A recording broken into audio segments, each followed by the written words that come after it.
Welcome to public TV news బులెటిన్ల ముందుగా headlines. Anakapalli జిల్లాలో భారీ మొత్తంలో 300 కేజీల గంజాయి పట్టివేత.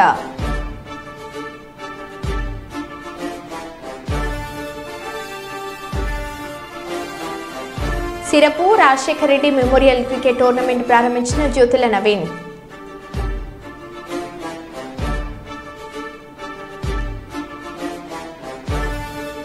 గొర్రెల షెడ్డును కూల్చవద్దంటూ పురుగుల మందు డబ్బాతో యువకుడి నిరసన.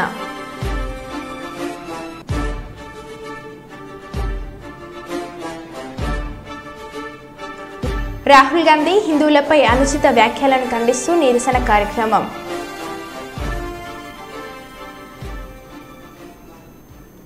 ఇక వివరాల్లోకి వెళ్తే, ప్రజాపాలనలో భాగంగా సమస్యల పరిష్కారానికి ప్రజల వద్దకే రామగుండం ఎమ్మెల్యే రాజ్ ఠాకూర్ అను కార్యక్రమంతో పెద్దపల్లి జిల్లా రామగుండం మున్సిపల్ కార్పొరేషన్ పరిధిలో 38వ డివిజన్ ఇందిరానగర్లోని కాలనీలో ఇంటింటికి తిరుగుతూ ప్రజా సమస్యలను అడిగి తెలుసుకుంటున్న రామగుండం ఎమ్మెల్యే మక్కన్ సింగ్ రాజ్ ఠాకూర్. నాయకులు రాష్ట్ర ముఖ్యమంత్రి గౌరవ శ్రీ రేవంత్ రెడ్డి గారి ఆదేశాలు, మా జిల్లాకు సంబంధించిన మా ప్రియతమ నాయకులు శ్రీధర్ బాబు గారి యొక్క సూచనలు, అదే మాదిరి ఇన్ఛార్జ్ మినిస్టర్ ఉత్తమ్ కుమార్ రెడ్డి గారు, డిప్యూటీ సీఎం అందరి యొక్క కార్యాచరణ వారి యొక్క సలహాలతో ఈరోజు ప్రభుత్వం ప్రజల వద్దకు వస్తూ ఉంది. ఆ కార్యక్రమాన్ని మొదలుపెట్టాం. కమిషనర్ గారు, మేయర్ గారు, సంబంధిత అన్ని విభాగాల అధికారులు, ఎలక్ట్రిక్ డిపార్ట్మెంట్, శానిటేషన్తో పాటు police department, Singareni, NTPC, RSC, ప్రప్రథమంగా మీకు చూసే ఉంటారు, మీడియాగా అందరూ తెలుసు, యజమాన్యాలతో పాటు ఈ ప్రాంతంలో ఉన్నటువంటి ఎన్టీపీసీ, ఆర్ఎఫ్సిఎల్, సింగరేణి సంబంధించిన అధికారులను కూడా తీసుకొని మున్సిపల్ తీసుకొని అలా దాదాపుగా 100 కోట్ల పై చీలుకు టెండర్స్ అయిపోయినాయి. ఇంకా డబ్బు రావాల్సి ఉంది. డ్రైనేజ్ వారికి సంబంధించిన ఎస్టీపీల గురించి అమృత్ ద్వారా 100 కోట్ల టెండర్ కూడా అయిపోయింది. అదే మాదిరిగా రేపు జరగబోయే వర్షాకాలంలో ఇప్పటి నుంచే మురికి కాలువలు క్లీనింగ్, ఆ వర్క్లు అయ్యే వరకు పూర్తిగా క్లీనింగ్ చేసి యూజీడీలు, డ్రైనేజ్లు, అదే మాదిరి ఎలక్ట్రిక్ సంబంధించినటువంటి సమస్యలు, లైట్లు, స్ట్రీట్ లైట్లు అన్నీ కూడా ఏర్పాటు చేయాలి. ప్రజలకు ఎలాంటి అసౌకర్యం కలగకుండా చూడాలి. అదే మాదిరి వాడవాడ తిరుగుతూ చాలా బీద పరిస్థితులు ఉండి పూర్తిగా ఇల్లు లేనటువంటి ఎవరైతే ఉన్నారో వారికి ఇందిరమ్మ ఇల్లు ఇచ్చే స్వయంగా మేమే పరిశీలిస్తూ, దళారుల వ్యవస్థ లేకుండా, దోపిడీ లేకుండా అధికారుల సమక్షంలో ఆ ప్రాంతానికి వెళ్ళి ఈరోజు గుర్తించి పూర్తిగా నిరాశ్రయులైన వారికి సొంతగా భూమి ఉంటే కనుక వారికి అక్కడ 5 లక్షల రూపాయలతో ఇందిరమ్మ ఇల్లు ఇచ్చే కార్యక్రమం, భూమి లేకపోతే వారికి ముందుగా భూమి ఇచ్చే ఏర్పాటు చేస్తూ ముందు పోయేటట్టు కార్యక్రమం చేస్తూ ఉన్నాం. పోతిన మల్లయ్యపాలెం పోలీస్ స్టేషన్ పరిధి మధురవాడ మల్లయ్యపాలెంలో మైనర్ బాలికను అదే ప్రాంతానికి చెందిన పోలిపల్లి తరుణ్ అత్యాచారం చేశారు. బాధిత తల్లిదండ్రుల ఫిర్యాదు మేరకు పోలీసులు నిందితుని అదుపులోకి తీసుకున్నారు. సంఘటన స్థలానికి law and order incharge ACP S Rambabu, PM Palem CA Ramakrishna చేరుకుని విచారణ చేపట్టారు. ఫోక్సో చట్టం కింద కేసు నమోదు చేసుకుని దర్యాప్తు చేస్తున్నారు. బాలికను చికిత్స కోసం కేజీహెచ్కు తరలించారు.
బొగ్గు గనుల వేలానికి వ్యతిరేకంగా ఈ నెల 5 నుంచి 12 వరకు సిపిఐ ఏయూటీసీ ఆధ్వర్యంలో ఆందోళన నిర్వహించినట్లు సింగరేణి క్యాలరీస్ వర్కర్స్ యూనియన్ అధ్యక్షులు వాసిరెడ్డి సీతారామయ్య వెల్లడించారు.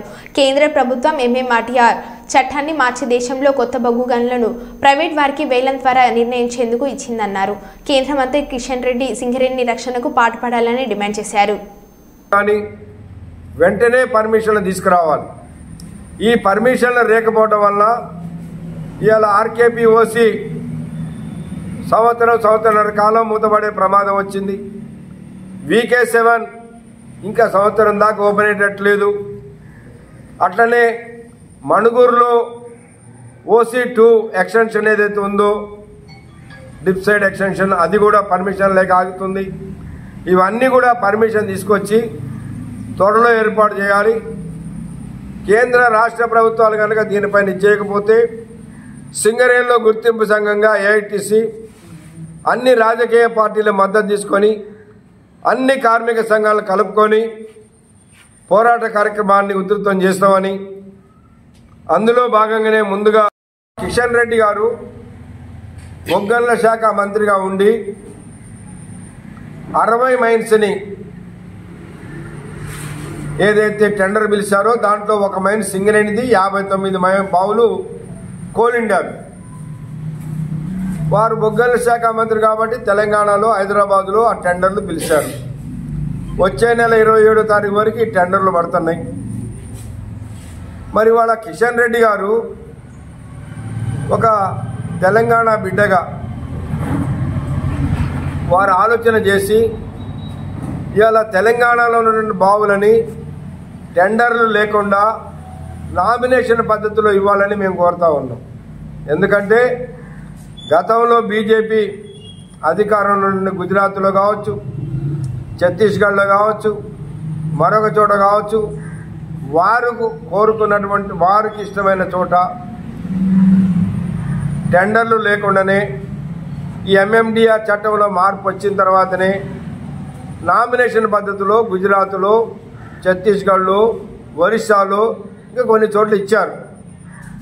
కాబట్టి వాళ్ళ కిషన్ రెడ్డి గారు కూడా అదే పద్ధతుల్లో నామినేషన్ పద్ధతుల్లో సింగరేణికి ఇవ్వాలని మేము కోరుతా ఉన్నాం. బొగ్గు గనుల వేలంపాటను నిలిపివేయాలని, సింగరేణికి ఈ ప్రాంతంలో ఉన్న మైన్స్ని నామినేషన్ పద్ధతిలో ఇవ్వాలని భారత communist party, CPI, AITC, Singareni college workers union ఆధ్వర్యంలో రేపు 5వ తేదీ నుండి పోరాట కార్యక్రమాలు చేపట్టడం జరుగుతూ ఉంది. 5వ తేదీ నాడు రాష్ట్ర వ్యాప్తంగా అన్ని కలెక్టర్ ఆఫీసులని ముట్టడి చేయడం జరుగుతూ ఉంది. 6వ తేదీ నుండి అన్ని సింగరేణి జనరల్ మేనేజర్లు హెడ్ ఆఫీసుల ముందు రిలే నిరాహార దీక్షలు వారం రోజులు చేయడం జరుగుతూ ఉంది. ప్రధానంగా సింగరేణి కాలనీస్ని 1945లో నైజాం నవాబ్ ప్రభుత్వం అప్పుడు ఉన్నటువంటి ఈ దక్కన్ కంపెనీని AITC యూనియన్ నాయకులు దేవూరి శేషగిరిరావు, మగ్దుం మొయినుద్దీన్, సర్వదేవ్ భట్ల రామనాథం, మనుబోతుల కొమరయ్య గారు లాంటి నాయకుల ఆధ్వర్యంలో పోరాటం జరపడం వల్ల దక్కన్ కంపెనీ సింగరేణి కాలేజ్ ప్రభుత్వ రంగ పరిశ్రమగా ఏర్పడింది. అప్పటి నుండి కూడా ఆనాడు అగ్రిమెంట్ కూడా నైజాం నవాబ్ రాసిచ్చింది ఏంటంటే గోదావరి నదీ పరివాహక ప్రాంతంలో ఎక్కడ బొగ్గు దొరికినా అది సింగరేణి కాలేజ్కి ఇవ్వాలని రాసేయడం జరిగింది. అటువంటి దాన్ని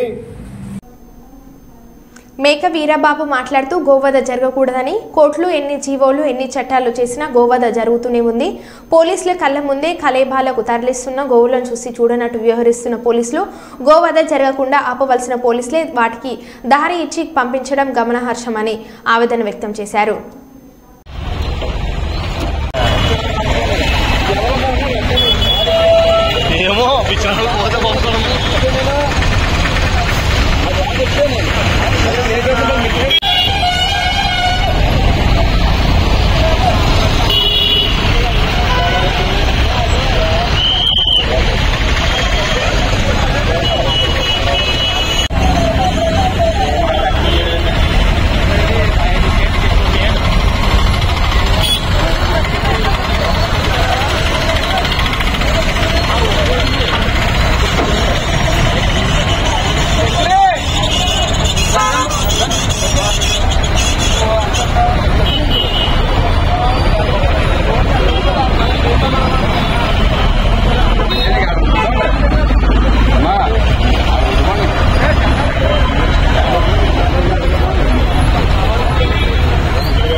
అందరికీ నమస్కారం అండి. నా పేరు వీరబాబు, జగ్గంపేట. గోవధ జరగరాదని కోర్టులు ఎన్ని జీవోలు రిలీజ్ చేసినా, ఎన్ని చట్టాలు చేసినా కానీ గోవధ జరుగుతూనే ఉంది. గోవుల్ని కాపాడవలసిన మనం కళ్ళ ముందే కపాలాలు తరలిస్తున్నా, చూసి చూడనట్టు వ్యవహరిస్తున్నా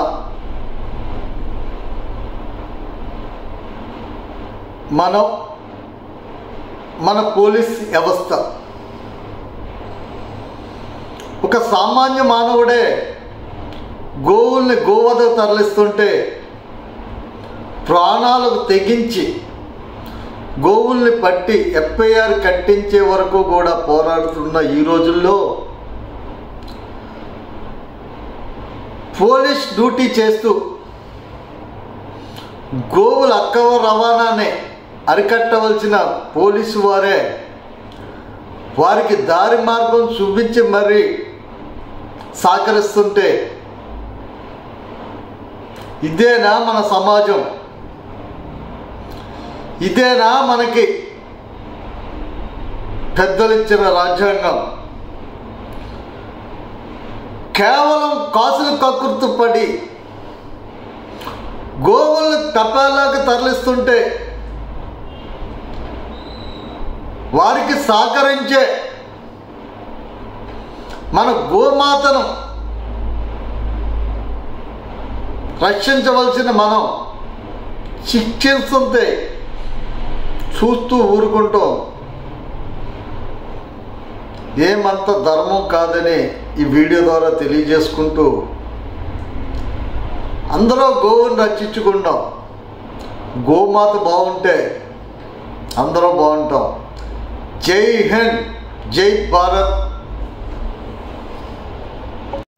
జగిత్యాల జిల్లా కేంద్రంలోని బస్టాండ్ ప్రాంగణంలో ఎక్కడికక్కడ పేరుకుపోయిన అపరిశుభ్రంగా ఉన్న పరిసర ప్రాంతాలను జగిత్యాల మున్సిపల్ చైర్పర్సన్ అడవుల జ్యోతి లక్ష్మణ్, బస్ డిపో మేనేజర్ పరిశీలించి బల్దియా సిబ్బందితో పరిశుద్ధ పనులు చేపట్టారు. ఈ కార్యక్రమంలో మున్సిపల్ శానిటేషన్, బస్ డిపో అధికారులు ఉన్నారు.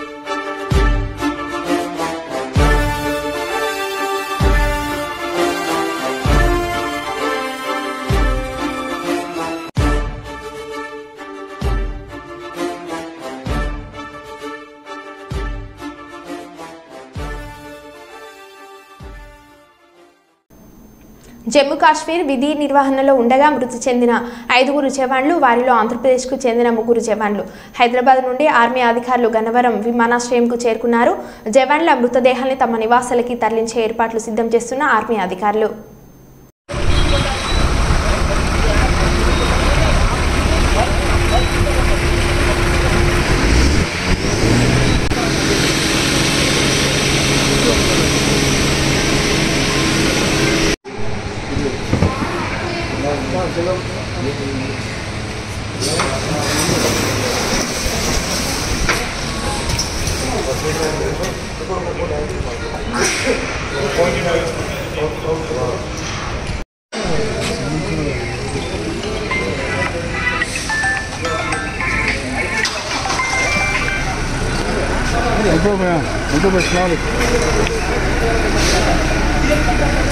इन्फॉर्मेशन कारण ना लगा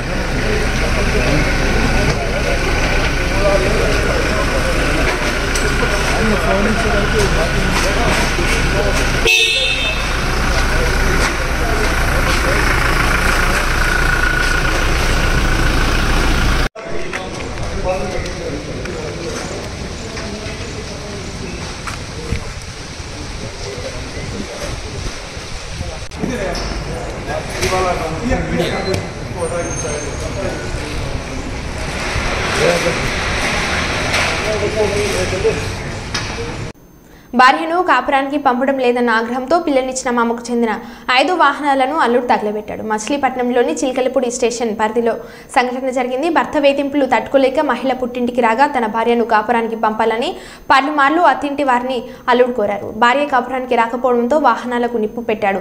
సంఘటనపై పోలీసులు కేసు నమోదు చేశారు. ఈడేపల్లికి చెందిన గండి కోటయ్య శ్యాంప్రసాద్ తన అల్లుడు దాసరి షబర్నాథ్కు ఈ ఘాతుకానికి పాల్పడ్డారని పోలీసులకు ఫిర్యాదు చేశారు.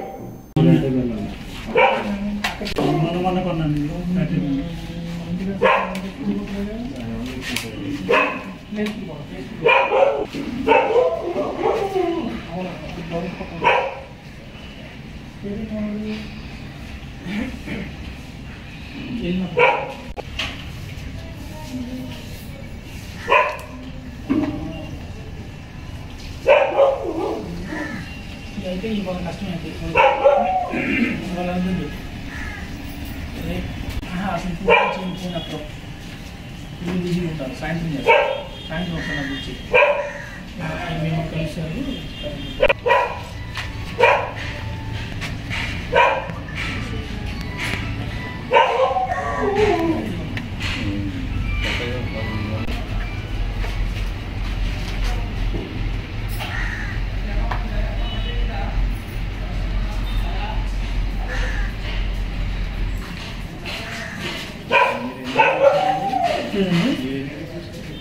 నేను 1:30కి పెద్ద పెద్ద సౌండ్లు వస్తుంటే ఏంటని చెప్పేసి కుక్క ఈ గదిలో కట్టేసాము.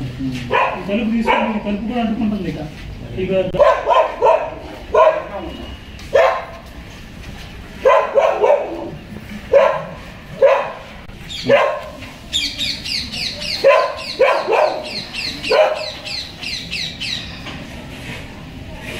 తెలంగాణ ముఖ్యమంత్రి రేవంత్ రెడ్డి ఈరోజు యాంటీ నార్కోటిక్ బ్యూరోకి సంబంధించిన 4 చక్రాల వాహనాలు 27 మరియు 40 ద్విచక్ర వాహనాలను జెండా ఊపి ప్రారంభించారు. ఇది సందర్భంలో సైబర్ సెక్యూరిటీ బ్యూరోకి సంబంధించి 4 చక్రాల వాహనాలు 14 మరియు ద్విచక్ర వాహనాలు 30 ప్రారంభించారు.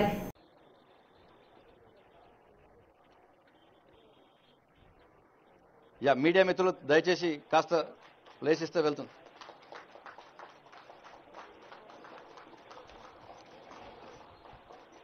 ప్లీజ్ దయచేసి కొంచెం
టీజీ న్యాబ్ అధికారులు సిబ్బంది అందరికీ కూడా హార్దిక అభినందనలు, శుభాకాంక్షలు. ఈరోజు మీ కొత్త వాహన శ్రేణి ప్రజాసేవకు అంకితమవుతుంది.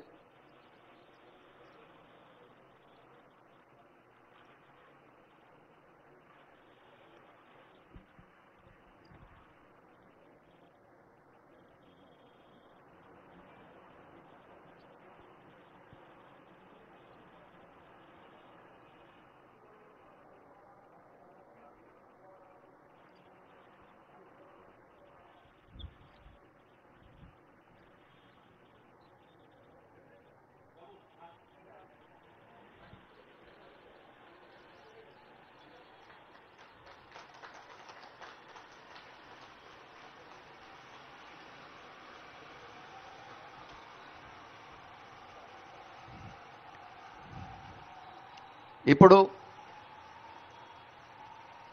తదుపరి సైబర్ సెక్యూరిటీ విభాగం తెలంగాణ హైదరాబాద్ జూబ్లీహిల్స్ నివాసంలో ముఖ్యమంత్రి రేవంత్ రెడ్డిని మర్యాదపూర్వకంగా కలిసిన ఏపీ పీసీసీ అధ్యక్షురాలు వైఎస్ షర్మిల. ఈ సందర్భంగా ఆమెను శాల్వా కప్పి సత్కరించారు. విజయవాడలో జరిగే వైఎస్ 75వ జయంతి కార్యక్రమానికి హాజరు కావాలని ఆయనను కోరారు. తర్వాత ఆమె ఉప ముఖ్యమంత్రి బట్టి విక్రమార్కను కూడా మర్యాదపూర్వకంగా కలిసింది.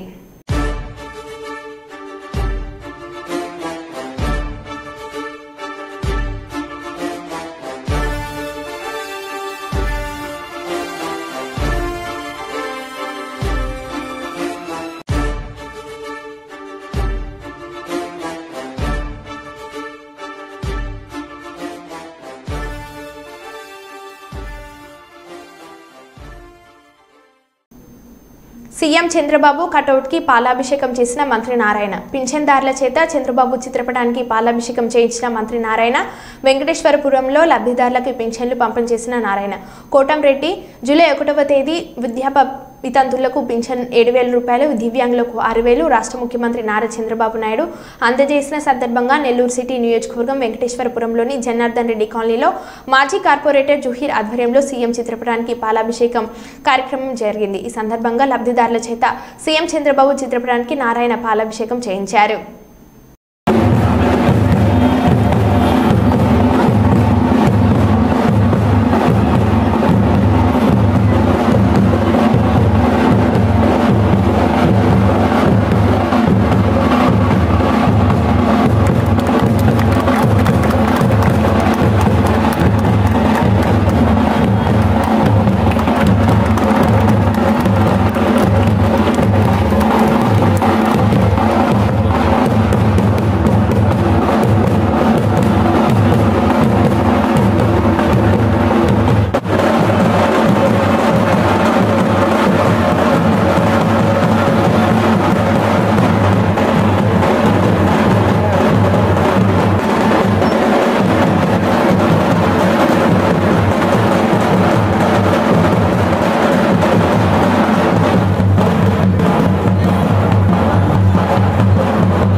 కరీంనగర్ జిల్లా రూరల్ మండలంలోని నుగ్నూరు గ్రామంలో ప్రభుత్వ భూమిని ఆక్రమించి చేపట్టిన పలు అక్రమ నిర్మాణాలపై రెవెన్యూ అధికారులు సోమవారం కోరడా జులిపించారు.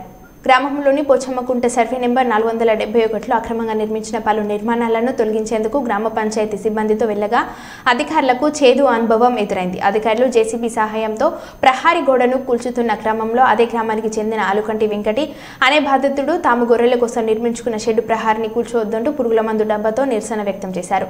తాము దాదాపుగా 30 సంవత్సరాలుగా సుమారు 6 కుటుంబాలు గుడిసెలు వేసుకుని జీవనం కొనసాగిస్తున్నామని తమ ఇళ్లను కూల్చవద్దంటూ మరొకరు జేసీబీ బకెట్లో కూర్చొని నిరసన తెలిపారు. ఆలుకంటి వెంకటి మీడియాతో మాట్లాడుతూ నిరుపేదలమైన తాము చిన్న ఇల్లు నిర్మించుకుంటే కూల్చేందుకు జేసీబీలు తీసుకొని వస్తారంటూ ప్రశ్నించారు. దీంతో అధికారులకు బాధితులకు మధ్య వాగ్వాదం చోటు చేసుకుంది. చేసేదేమీ లేక అధికారులు అక్కడి నుంచి వెనుదిరిగి వెళ్ళిపోయారు. అప్పటి మందం గొడవ సద్గుమనింది. కొనుక్కుంటారు ఒకరిని కుడతారు గుద్దిపలిసినోడి పక్క సన్న పొడి ఇంతనే వచ్చేదాన్ని జేసీబీలు తెచ్చి కొట్టు ఊళ్ళ దెంగుడు పెద్ద పెద్ద ఉండే ఒకరు 3 ఇల్లు చూపితే ఇప్పుడు ఊరి మీద 3 ఇల్లు కట్టి సార్ 3-4 ఇల్లు కట్టారు ఒక్కరికి పర్మిషన్ లేని ఇల్లు ఉన్నాయి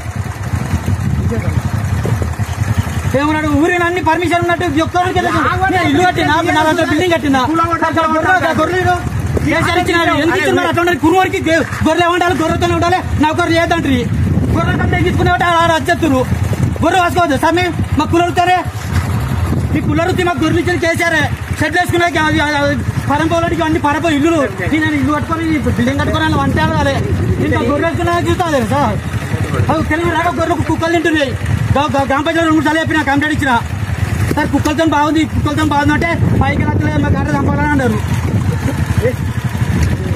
ఏమన్నట ఊరిలో లేవా బక్క సన్నపోడు బతికేది ఈ ఊళ్ళో పలిసినోనికి అయితే ఏది ఉండదు వాడు 100 యంత్రాలు కట్టని ఇట్లా చూసుకుంటూ పోతారు బక్క సన్నపోడు కింద గోడ పెడతారు అంత రిస్క్ చేస్తారు చంపరు మరి మనం చంపారు సార్ జేసీబీ తొక్కిరి ఎందుకు ఆపారు సార్ జేసీబీ తొక్కి అయిపోయి జేసీబీ కొంత తొక్కితే అయిపోగా పొక్కేసిన వాడేసిన అయిపోగా జేసీ తొలి పొక్కేసి చేసిన అయిపో అరే బక్క సన్నపోడు బతకది ఈ కాలంలో బలిసిన వాళ్ళకైతే ఏ రూల్స్ ఉన్నాయి గవర్నమెంట్ రూల్స్ బక్క సన్నపోరికి అన్ని రూల్స్ కావాలి చెప్తానే ఉండే సార్ తీసుకుంటే ఉంటుంది ఇక్కడ మళ్ళీ చేసి పట్టబడుతుంది గొర్రెలు సర్వే నెంబరు 471 లక్ష్మీనారాయణ గుట్ట ఇది గత 30 సంవత్సరాల నుండి మేము ఇదే భూమిలో ఉంటున్నాం గవర్నమెంట్ భూమి నగ్నూరులో దాదాపు ఆల్మోస్ట్ ఊరే నగ్నూరు గవర్నమెంట్ భూమిలో తెలిసింది గవర్నమెంట్ మొత్తం గుట్టలు 4-5 గుట్టలు ఉంటాయి నగ్నూరులో 4-5 గుట్టలు మొత్తం ఇండియా ఉంటాయి కంప్లీట్ గవర్నమెంట్ భూములు ఇవన్నీ అసెట్ భూములే మేము ఉండే వాటి గత 20 సంవత్సరాలు అవుతుంది మా గొర్రెల షెడ్ వేసుకొని మేము కేసీఆర్ ఇచ్చిన గొర్రెలు పట్టుకొని గత 20 సంవత్సరాల నుంచి గొర్రెల కాపరిగా బతుకుతున్నాం గొర్రెల కాపరిగా జీవించే మమ్మల్ని ఎంఆర్ఓ సారు ఆర్ఐ సారు ఊకే పీడిస్తున్నారు గవర్నమెంట్ ల్యాండ్లు ఉన్నారు నగ్నూరులో 100-70% మొత్తం గవర్నమెంట్ భూమిలో పెద్ద పెద్ద ఇల్లు కడుతారు ఒక్కొక్కరు ఊరిన 5-6 ఇల్లు కడుతారు 5 అంతస్తులతో 10 అంతస్తులతో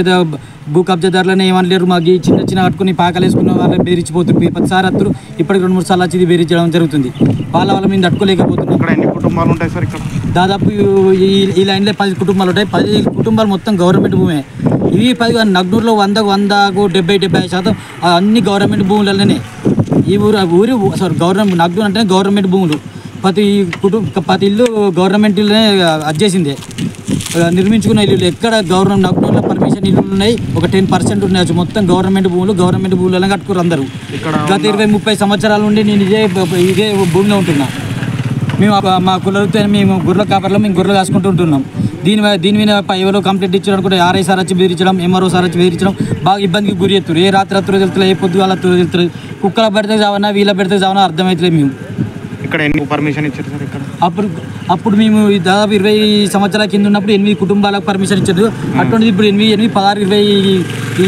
కుటుంబాలు అయిపోయినాయి అందరూ రాను గవర్నమెంట్ భూమి కదా అని గుట్ట చుట్టూ ఇల్లు ఆపుకొని ఇల్లు కట్టుకుంటారు మేము ఉన్నప్పుడు గత 15 సంవత్సరాల కింద ఒక 8 కుటుంబాలు ఉండే అప్పటి నుండి గొర్రెల కాపర్లు కాసుకుంటే బతుకుతున్నాం జీవనం సాగిస్తున్నాం అది అప్పుడు గొర్రెల కాపర్లు మేము బెదిరించుడు పోవుడు గోడలు పడితే కొలొట్టుడు కుక్కలు పెడితే వాళ్ళు గొర్రెలు నిన్న మొన్న రీసెంట్గా 10 గొర్రెలు చచ్చిపోయినాయి ఒక్కరి 2 కాదు ఆల్రెడీ గ్రామ పంచాయతీ 10-20 సార్లు ఇవాళ కంప్లైంట్ ఇచ్చిన గొర్రెలు ఇట్లా అయిపోతుంది సార్ గొర్రెలు కుక్కలు చంపండి సార్ అంటే గవర్నమెంట్ కుక్కలు చంపదని ఆర్డర్ వేసింది అందుకే కుక్కలు చంపలేమన్నాక దాన్ని బాగా భరించలేక కంపౌండ్ పెట్టుకుంటే ఈ 10 సార్ వచ్చి బెదిరించుడు తెల్ల రాకపోతే నాకు ఎప్పుడు వెళ్తారు దీనివల్ల మాకు ఉంటామో పోతామో మాకు అర్థమవుతుంది మరి అట్లాంటప్పుడు ఈ గవర్నమెంట్ ఇచ్చిన గొర్రెలు ఎందుకు మాకు కేసీఆర్ గవర్నమెంట్ ఎందుకు ఇచ్చిన కులవృత్తి కదా గొర్రెలు కాసుకోవడానికి గొర్రెలు ఎందుకు ఇచ్చిన అటు మమ్మల్ని ఈ ఇబ్బంది పెట్టినందుకు గవర్నమెంట్ మరో బులెటిన్లో మళ్ళీ కలుద్దాం స్టే ట్యూన్